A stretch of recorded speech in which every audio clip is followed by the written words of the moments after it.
All right, thank you, Kelsey. So I'm going to quickly go over our website um, and essentially explain some of the key things on here that may be of interest for people as you are looking for resources or wanting to continue expanding your own knowledge after this webinar. So if you come to our website, it's at pollinatorpathwaysproject.com. You will see this as the homepage. The main thing I want to highlight right now is that we're really trying to amp up our newsletter. So if you are interested in getting kind of monthly updates from us, I'd recommend that you can do that here. So you can sign up here. I'll turn on my screen so you can see who's talking to you. Um, so yeah, so sign up here. This is just on the homepage. It's in a few other spots. Another thing that we're actively doing right now is trying to get community submissions of people who have pollinator gardens. If you have a sign, that's awesome. If you don't, that's totally okay. Even photos of pollinators, we'd love to have you submit those.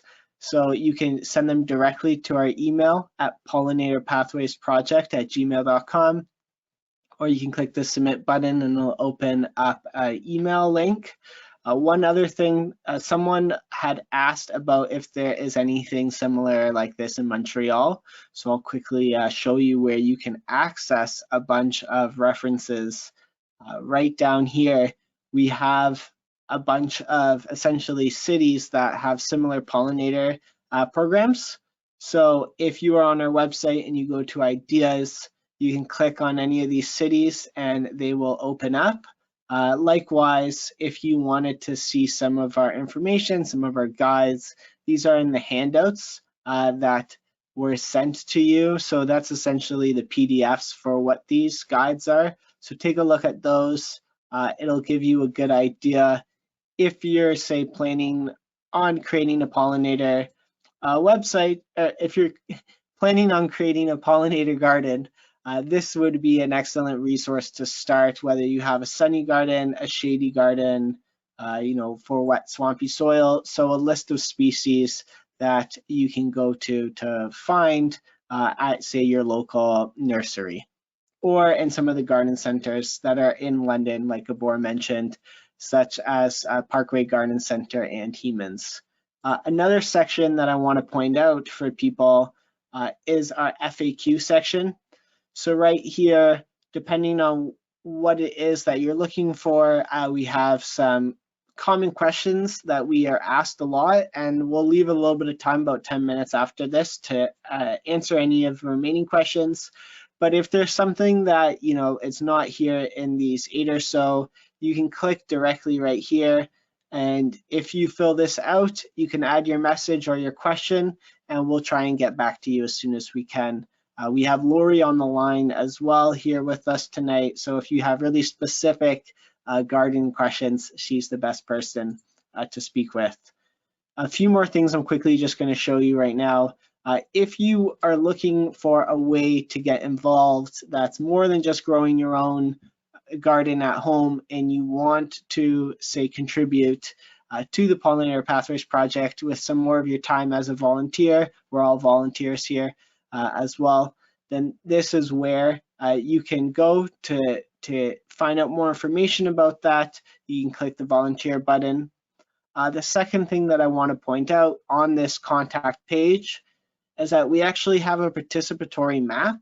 So Gabor had shown this previously, but essentially what this map is a bunch of people who have put down essentially their pins so that you can see all the pollinator pathways around London. So how does this work?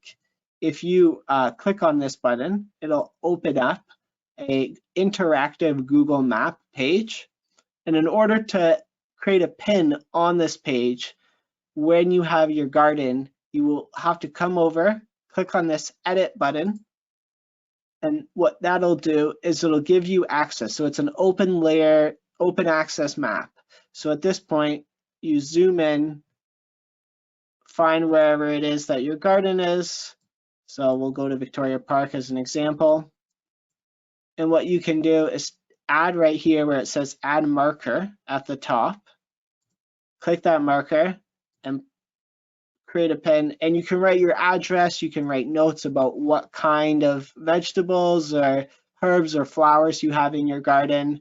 But this is a way for us to then look at on a greater scale what are all of those gardens and what are those pathways throughout the city. Very similar to what Reforest London does with their Million Tree Challenge. So again, if you're coming to this page, you're going to click edit and then you're going to add a marker up here. So one last thing to quickly go over, we have a blog section as well. If you want to write an article, we'd love to have that. If not, there are some articles already here.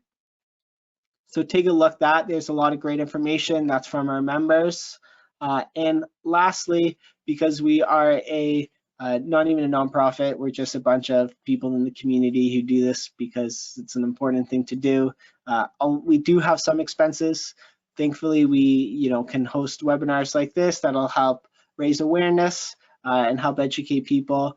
But maintaining the website, printing, getting flyers out to people, all of that does have a cost. So we are actively applying for grants. This isn't the only source of income, but it is something that we would definitely appreciate if you had that time and capacity.